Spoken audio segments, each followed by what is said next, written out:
It's the age-old question. Who would win in a football game? Bears, as in actual bears, or Lions, as in actual lions? Who would win? Raiders or Chiefs? Who would win? Jets or Dolphins? Well, we're going to answer these questions today in the Fantasy Football Mascot Tournament. Now, this is a hypothetical I'm sure many of us have run before, but today's Byron Cobalt edition of the tournament will be the definitive edition. No need to have any debates anymore, just refer back to this video. Welcome to the offseason, folks. Here are the rules of the tournament as we're setting it up. The schedule for the different teams will be to play your division opponents in a home and away, so a 6-game regular season. Division winners will then move on to group play in the tournament. To make sure everyone gets a fair shot, you'll have an AFC group then of 4 division winners and an NFC group of 4 division winners, and they'll all play each other in a round robin, with the winner of each conference's group play playing in the Super Bowl. You may be asking yourself, how exactly are Dolphins going to play football? Well, for this tournament, the home team will have a customized home field. Teams can customize their home field to fit their mascot however they wish, provided the field is still playable by humans. So, for example, the Dolphins can fill their stadium up with maybe about 4 feet of water, and it still counts. The field sizes cannot change, however. They have to fit within the normal envelope of a field, otherwise some of these fields might be fairly ridiculous. And you can fit no more than 11 players on the field at a time. You can go with less, because otherwise some teams might not be possible to fit on the field, like the Jets, but you can't go more than 11. Sorry, Cardinals. The Super Bowl itself will be played at a neutral site, that site being an actual football field. Some rules of the game. We're assuming that all of these animal mascots maintain at least some basic understanding of football. They have to have an intelligence, maybe not to the level of humans, but they have to know what they're doing. There are some advantages to having human-level intelligence or greater, but not so severely that you have, for example, wild horses just not even attempting to pick up the ball. If you kill your opponent or severely injure your opponent, that is an unnecessary roughness penalty. Just because you have, for example, firearms doesn't mean you should use them. Inanimate object mascots can use any implied human controllers they have. So, for example, if we were playing basketball, the San Antonio Spurs would not just be just the Spurs on the boots, you would have the people wearing the boots. They would just be playing basketball in Spurs. So what we're going to do is we're going to run down each matchup and see who wins the home and away, and follow it all the way to whatever you'd call this bowl. To call it the Cobalt Bowl, I guess. I don't know. That name hasn't been used yet. So strap in. Let's play some football, if that's even what you call it. First matchup, Jets versus the Dolphins. The Dolphins field, as mentioned before, is shallow water, which makes it very difficult for the Jets to play there. However, the Dolphins are going to be stranded on land, and even if Jets can't really turn on their engines, they're not going to be able to win in the Jets' home field. For the Jets and Dolphins split the season series, 1 win apiece. For the Bills versus the Patriots, I'm presuming that the Bills are a bunch of Buffalo Bill clones, but the Patriots have a home field advantage here. They are Patriots, after all. Both human teams, Patriots with a little bit more size variety on their team because they're not just the same person, they split. Jets versus the Bills.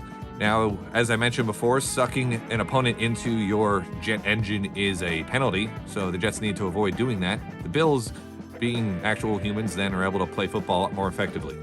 Bills sweep the series. Dolphins against the Patriots. I don't know how good these Patriots are at swimming, but presumably they're not good enough to compete with Dolphins, who actually are fairly intelligent, so the Dolphins split with the Patriots as well. Jets versus the Patriots. Really, the Patriots are for 1776, so in their first matchup, they freak out because they don't know what the heck these Jets are. But they get their shit together by the second matchup, and we have a split.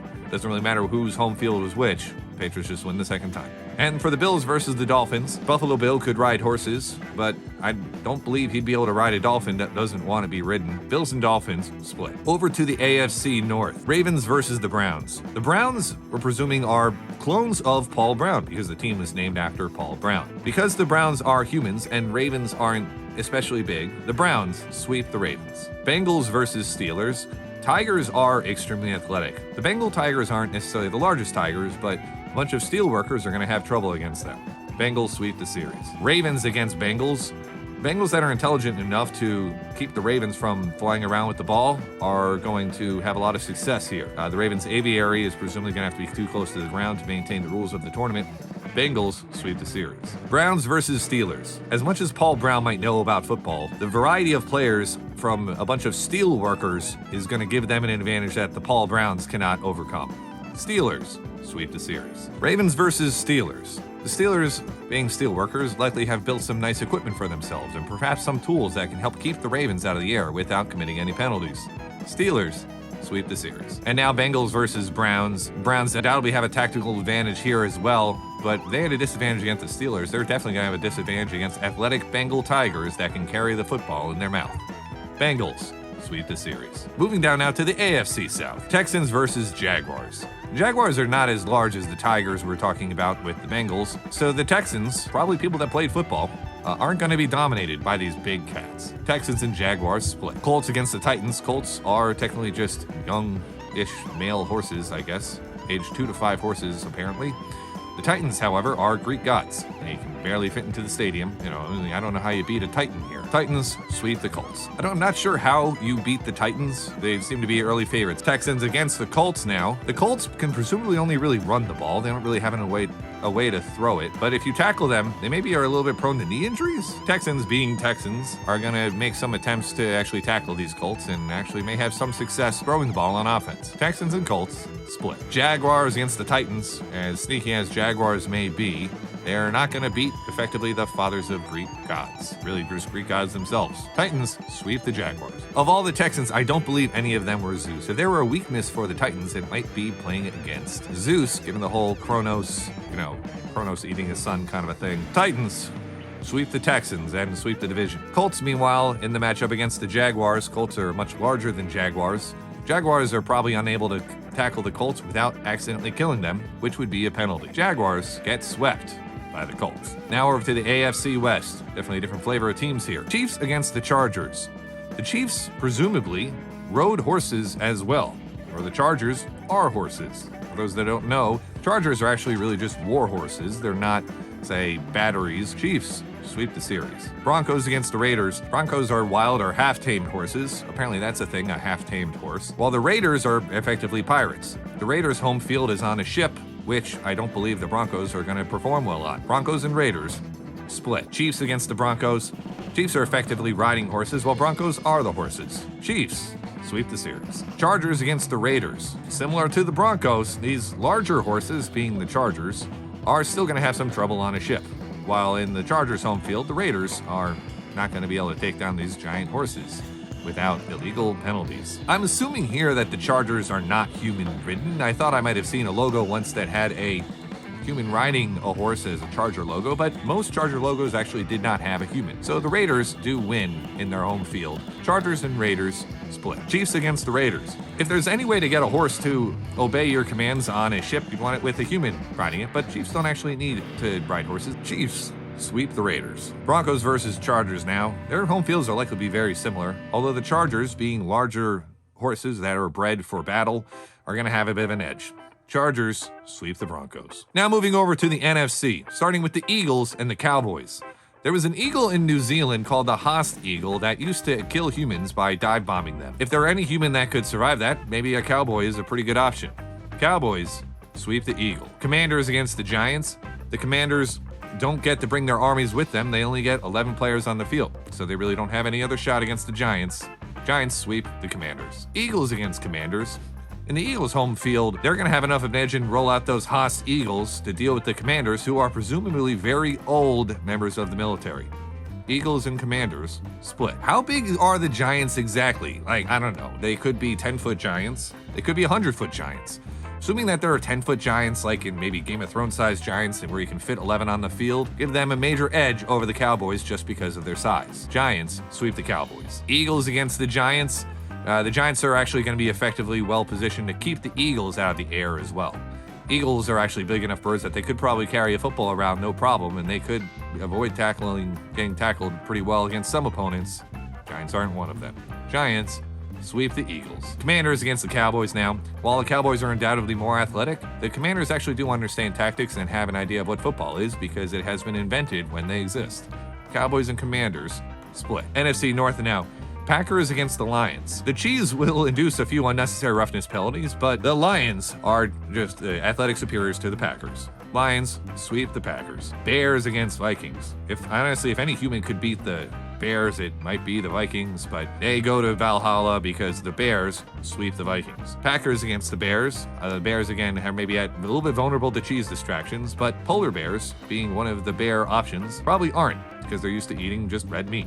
Bears sweep the Packers. Lions against Vikings. Believe it or not, I believe the Vikings may have actually encountered Lions at some point in their history, given the spread of Lions and the spread of Vikings. A bit of a surprise here. Lions and Vikings split. Packers against the Vikings. Vikings were not very vulnerable to cheese distractions, even though they probably liked eating. They probably encountered a lot of cheese while pillaging Europe.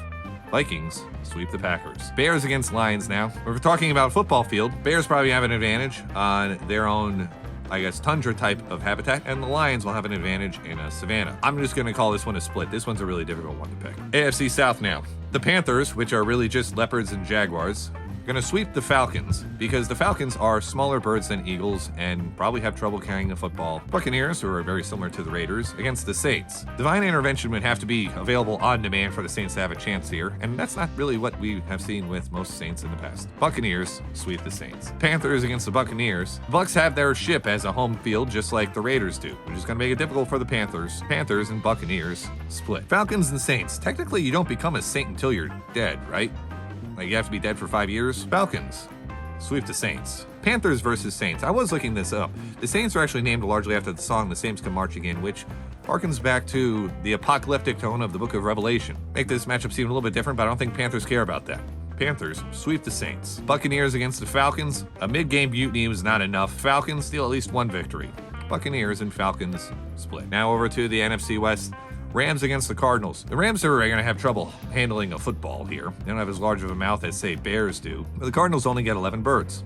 Rams sweep the Cardinals. 49ers against the Seahawks. I can see Seahawks having a tough time flying around a gold mine. But 49ers are going to have a tough time keeping up with Hawks. 49ers and Seahawks split. Rams against the 49ers. The human advantage here, I think, is a little bit undeniable. 49ers are going to sweep the Rams. Cardinals versus Seahawks, however, I have to point out that Seahawks are actually not real birds. So the Cardinals and Seahawks, in a surprise, split. The Rams against the Seahawks, a similar thing in play. The Rams can be a little bit confused here when they're playing against the Seahawks. They're also going to have trouble keeping the Seahawks out of the air. But Rams home field, in reality, Rams and Seahawks split. And the 49ers and Cardinals. Even if the Cardinals had one human Catholic cardinal or something like that, I have trouble seeing them beat the 49ers. 49ers sweep the Cardinals. All right, that brings the regular season to completion. So let's check out who won each division.